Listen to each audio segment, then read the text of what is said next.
जय माता दी भक्तों, आज का जो वीडियो है ये आप टैगलाइन से समझ गए होंगे कि कब मनाया जाएगा गणेश उत्सव और कब है इनके पूजा का शुभ मुहूर्त, क्या विधि है और क्या ज़रूरी नियम है जिन्हें फॉलो करने हैं आपको। तो इस गणेश उत्सव पर आपको क्या विधि फॉलो करनी है और क्या पूजा पाठ कैसे करना है, समझ जानकारी इस वीडियो के माध्यम से दे रहा हूँ। आप लोगों से निवेदन है, इसे ध्यानपूर्वक सुनिए, समझिए, समझ ना आने पर एक दो बार फिर से सुनिए वीडियो को, और अगर फिर भी समझ ना आए तो आप मुझसे इंस्टाग्राम के माध्यम से जुड़ के सवाल कर सकते हैं। हिंदू धर्म में रिद्धि सिद्धि के दाता भगवान श्री गणेश जी की पूजा का बहुत ज़्यादा महत्व माना गया है। जिस गणपति की पूजा से ही किसी भी शुभ कार्य की शुरुआत होती है। उनकी साधना पूरे साल कभी भी की जा सकती है, लेकिन इसका महत्व हर साल भाद्रपद मास के शुक्ल पक्ष में पड़ने वाली चतुर्थिथि को बहुत ज़्यादा बढ़ जाता है, क्योंकि मान्यता है कि इसी दिन गौरी पुत्र गणेश जी का जन्म हुआ था। यही कारण है कि बप्पा के भक्तों को इस पावन दिन का पूरे साल से इंतज़ार बना रहता है। तो आपको मैं जानकारी देते हुए कि सही तिथि क्या है और गणपति जी की स्थापना का शुभ मुहूर्त क्या है, पूजा विधि क्या है और नियम, और आगे जो जानकारी दे रहा हूँ गणेश चतुर्थी से जुड़ी हुई, उन चीज़ों को आप ध्यानपूर्वक सुन लीजिए और समझ लीजिए। सबसे पहले बात करते हैं गणेश उत्सव की तारीख एवं शुभ मुहूर्त की। तो इस साल गणेश उत्सव की शुरुआत जो है 19 सितंबर 2023 यानी कि 19th ऑफ सितंबर 2023 मंगलवार ट्यूसडे से प्रारंभ होगी, और बप्पा की जो विदाई होगी यानी कि जो गणेश विसर्जन होगा वो 28 सितंबर 2023 यानी कि 28th ऑफ सितंबर 2023 को होगा। पंचांग के अनुसार, अगर जो हमारे शास्त्र और जो हमारा हिंदू पंचांग के अनुसार देखा जाए तो भाद्रपद मास के शुक्ल पक्ष की चतुर्थी तिथि 18 सितंबर 2023 यानी कि 18 सितंबर 2023 को दिन में दोपहर को 12:39 यानी कि 12:39 से लेकर 19 सितंबर 2023 यानी कि 19th ऑफ सितंबर 2023 को 1:43 तक रहेगी, यानी कि पूरा 1:43 तक रहेगी। यानी कि जो 12:39 से जो मुहूर्त है वो शुरू हो जाएगा और 1:43 दिन में ही ये ख़त्म हो जाएगा। अब कब और कैसे गणेश जी की स्थापना करनी है, गणपति की स्थापना करनी है, वो मैं आपको बता देता हूँ। अगर आप इस विधि अनुसार करते हैं तो गणेश जी आप पे अपरंपार कृपा बरसाएंगे। हिंदू मान्यता के अनुसार किसी भी शुभ कार्य या पूजन को शुभ मुहूर्त में किया जाए तो वह शीघ्र ही सफल होता है। अगर मैं पंचांग देखूं तो पंचांग के अनुसार 19 सितंबर 2023 को घर या किसी पंडाल में गणपति को स्थापित करने के लिए पूजा का शुभ मुहूर्त जो है वो सुबह सुबह यानी कि प्रातः काल जो है 11:01 से लेकर दोपहर 1:28 तक रहेगा। गणेश चतुर्थी पर भगवान गणेश की प्रतिमा को अपने घर या किसी पंडाल में स्थापित करने से पहले तन और मन से शुद्ध हो जाएं, और उसके बाद किसी चौकी पर लाल कपड़ा बिछाकर देवादिदेव भगवान श्री गणेश की प्रतिमा को स्थापित करें। इसके बाद भगवान गणेश का प्रिय लाल रंग का पुष्प, ध्रुवा और फल, मोदक ये सब चढ़ा सकते हो आप। इसके बाद भगवान श्री गणेश जी के मंत्र आरती गाकर पूजा करें और अधिक से अधिक लोगों को इनका प्रसाद वितरित करना है, बांटना है आपको, ठीक है। अब इसके बाद जो ध्यान रखने वाली चीज़ है वो गणेश चतुर्थी पर हमें चंद्र देवता के दर्शन नहीं करने चाहिए। अगर गणेश चतुर्थी आप पहली बार मना रहे हैं तो आपको ये चीज़ बिल्कुल पता होनी चाहिए कि उस दिन पर को चंद्र देवता के यानी कि चांद के बिल्कुल भी दर्शन नहीं करने होते हैं। सनातन परंपरा में तमाम तरह के व्रत एवं पर्व का पूजन से जुड़ी कुछ नियम बताए गए हैं। उनमें से एक नियम ये कहता है कि हिंदू मान्यता के अनुसार गणेश चतुर्थी के दिन चंद्रमा का दर्शन नहीं किया जाता है।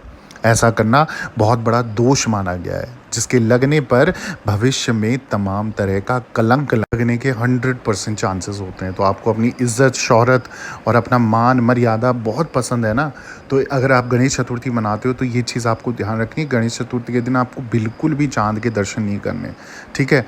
तो कहते हैं कि उस दिन पर चांद के दर्शन करना इतना बड़ा पाप होता है कि आपके जीवन पे ऐसा कलंक लगता है जो कभी नहीं मिट सकता।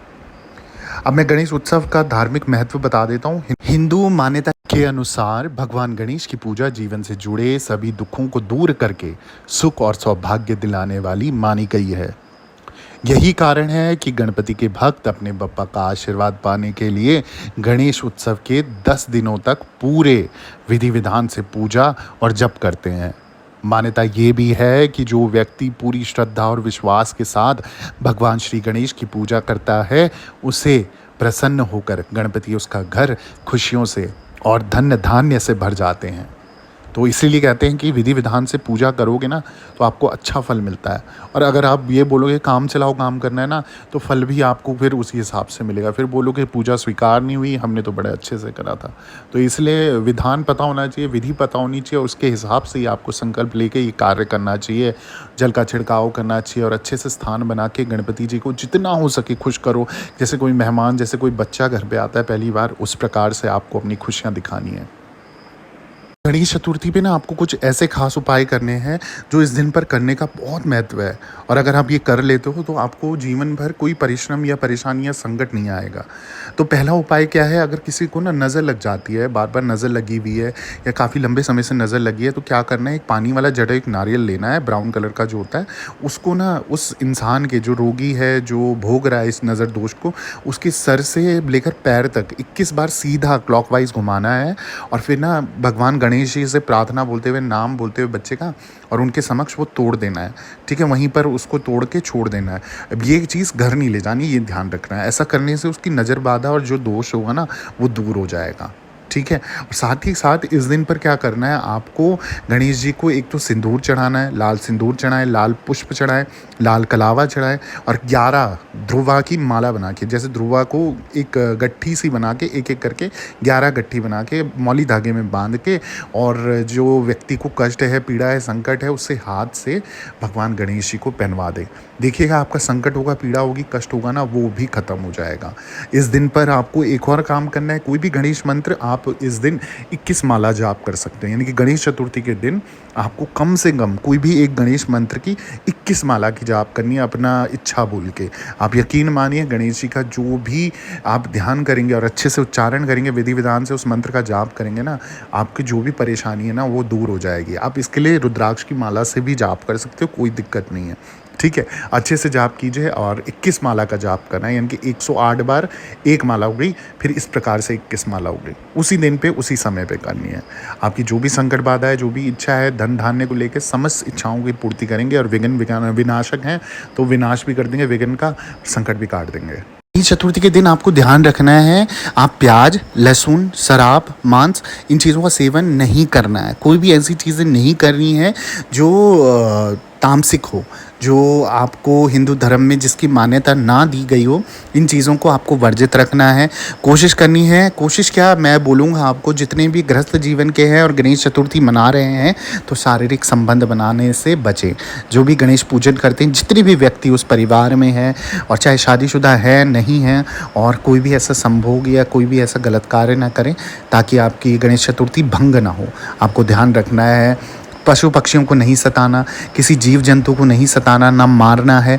किसी ब्राह्मण का, किसी बुजुर्ग का, ध्यान रहे, किसी ब्राह्मण या बुजुर्ग का अपमान बिल्कुल नहीं करना है। ऐसा करने से गणपति बप्पा आपसे रुष्ट हो जाएंगे और फिर वो गणेश चतुर्थी वैसी की वैसी धरी रह जाएगी और कुछ फल नहीं प्राप्त होगा। ठीक है, तो ये चीज़ों का आपको ध्यान रखना है। और घर में कोशिश करें कोई भी मांसाहार या कोई भी लहसुन प्याज, कोई भी अंडे, इस तरीके की चीज़ों का प्रयोग कत्ते भी ना करें। घर के अंदर क्या दहलीज पे भी नहीं वो चीज़ आनी चाहिए। ये बहुत बड़ा पाप होगा अगर आपने उस दिन गणपति बप्पा जी को विराजमान कर रखा है। गणेश पूजा में आपको उनके 108 नामों का जाप कर सकते हो, उनको प्रसन्न करने के लिए उनके मंत्रों का जाप कर सकते हो। उनका भोग प्रसाद जैसे लड्डू हो गए और मोदक हो गए, ये अपनी इच्छा अनुसार आप बनाकर उनको दे सकते हो, उनको भोग प्रसाद लगा सकते हो। ठीक है, और जो महिलाएं अशुद्ध हैं, मासिक धर्म में हैं, और कोई भी इस तरीके की स्थिति है जिसमें वो सूतक लग जाता है या छूत में होते हैं, ऐसे बच्चे, महिलाएं पूजा पाठ ना करें, गणेश जी का पूजन ना करें और उस पंडाल के आसपास ना रहे, इससे वो अशुद्ध हो जाएगा। ठीक है, तो इस समय पे आपको खासकर ध्यान रखना है। मैं माफ़ी चाहूँगा अगर किसी को बुरा लग रहा है, परंतु ये नियम है, शास्त्र कहते हैं ऐसा नहीं करना चाहिए, तो आपको इस चीज़ का परहेज करना पड़ेगा। इसके अलावा कोई भी संकट परेशानी है तुरंत अपॉइंटमेंट लिख के मैसेज करें इंस्टाग्राम पे, मेरी नीचे आईडी दिख रही है ऑफिशियल देवी भगवती शक्ति के नाम से, और जो भी परेशानी है उसका निवारण दिया जाएगा 100% उपाय के साथ। वीडियो पसंद आई तो गणपति बप्पा मोरिया लिख दीजिए, जय माता दी लिखिए, और सभी भक्तों से निवेदन दरबार से जुड़े रहें। जय माता दी, जय माँ डाट काली।